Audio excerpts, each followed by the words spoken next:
Today, as the Bureau of Customs and Cybercrime Investigation Coordinating Center, unite to tackle the critical issues of cybercrime. We are reminded that the leadership is essential for a meaningful change.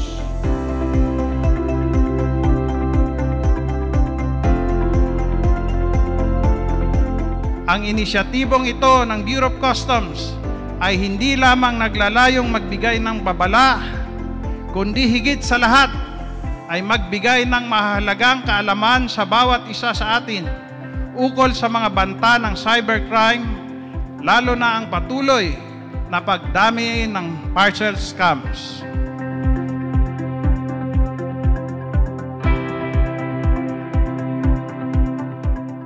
Ang programang ito ay bahagi ng malawakang kampanya laban sa cybercrime.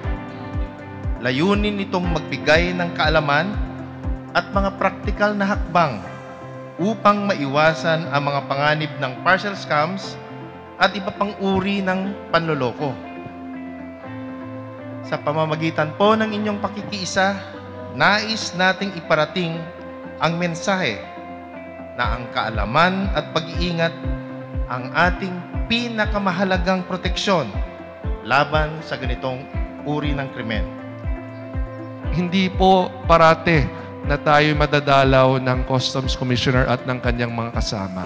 Kaya gamitin natin ang pagkakataon ito na makinig, matuto, at ang pinakamahalaga ay may paalam natin sa ating mga mamamayan paano ba maiwasan ang mabudol-budol sa pamamagitan nitong parcel scam.